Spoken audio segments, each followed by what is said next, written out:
Good morning and welcome to Friday Live here on NET Radio. Live from the mill in Lincoln's Haymarket, I'm Genevieve Randall. Coming up on this morning's show, the Berkshire Hathaway annual shareholder meeting is this weekend in Omaha.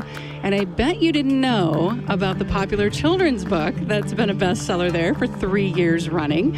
I'll talk with author and illustrator of that book this morning.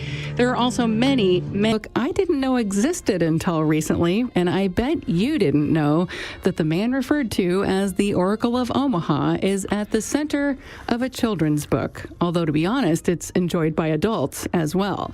In fact, you'd think that some kind of investment manual would be the big seller at the annual Berkshire Hathaway shareholders meeting, but for a couple of years running, this children's book has been the bestseller. That annual meeting is being held tomorrow in Omaha. So right now, I get to talk more about this book from its author, John Prescott, and its illustrator, Tom Kerr. Welcome. Thank you for having us. Good to see you. Yeah. Good to see you too, Tom, and have you back on Friday Live. Yeah. Well, the book is titled The Oracle's Fables, Life Lessons for Children, inspired by Warren Buffett. And I'm curious to know about the origins of this. Tom and I had been collaborating for years. We've written on the Press Club show. We used to do the Gridiron show together. We've collaborated on a couple of projects, but we were having dinner with our wives one night. And we said, well, what's our next project? And we thought, I wonder what Warren Buffett would tell an 8-year-old about investing. And he said, I wonder too. So we thought, how do we illustrate this so that it reaches a broad audience? And we thought, of course, of our old friend Aesop, who is only a couple of years older than Tom. And Aesop's Fables told usable lessons. And there's mayhem, of course, in Aesop's Fables. You remember the scorpion and the fox and stings him. And why did you do that? It was in my nature.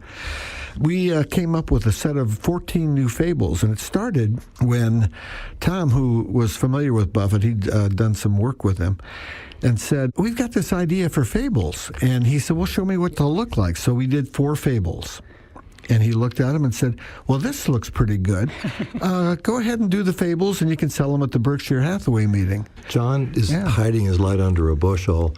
Once we decided, let's get this moving, I asked John to do some writing on this, and within like 2 weeks or less, he'd written them. Let's give an example here.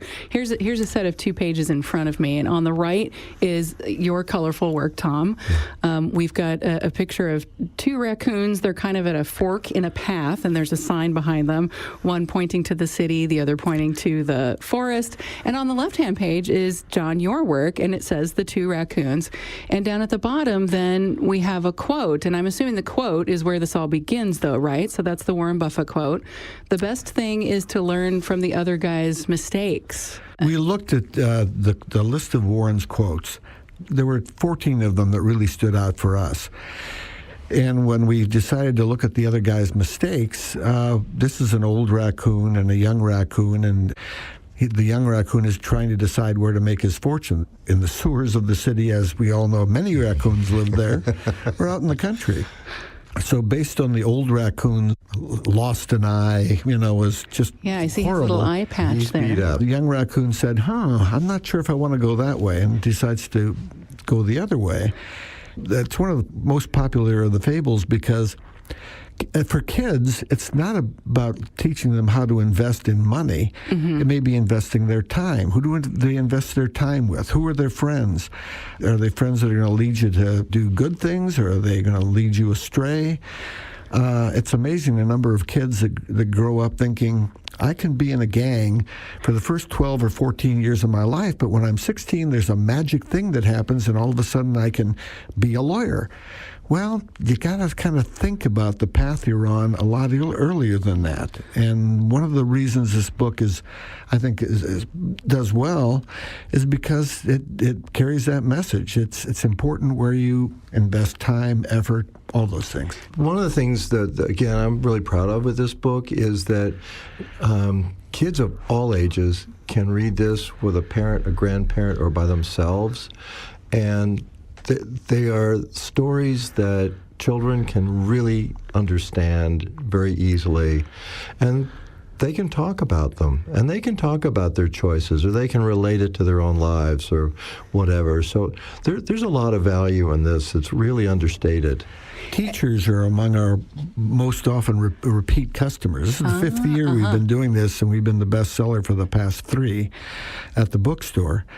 The teachers come in and they talk about these things and how they've used them in class and they'll buy more.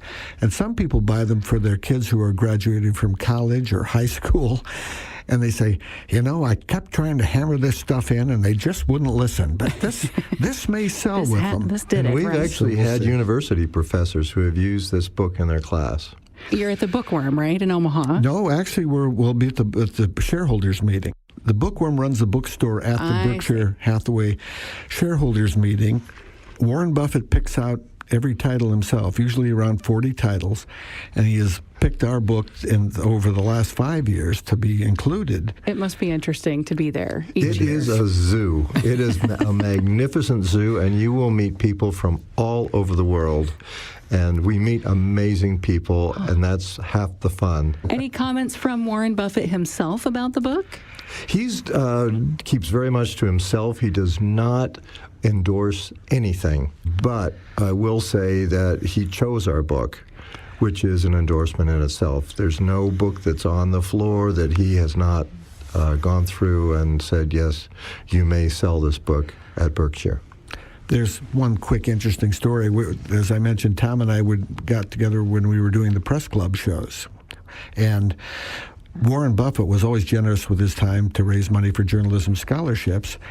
And he would appear at those things, and a friend of ours named Jim Fogarty once early on said, Mr. Buffett, I want you to come to the cast party tonight. And he gave him his address, and Jim said, let me write that down for you. I'll get a piece of paper. And Buffett turned to him and said, that's all right, Jim. I'm pretty good with numbers. I have one last question for you, Tom. What did you use to color these with? Because they feel sort of watercolor, but then there's some harder lines. Watercolor. Primarily. Yeah, 99% watercolor. If I had hard details I really wanted to work on, I'd use some colored pencil, but it's really watercolor.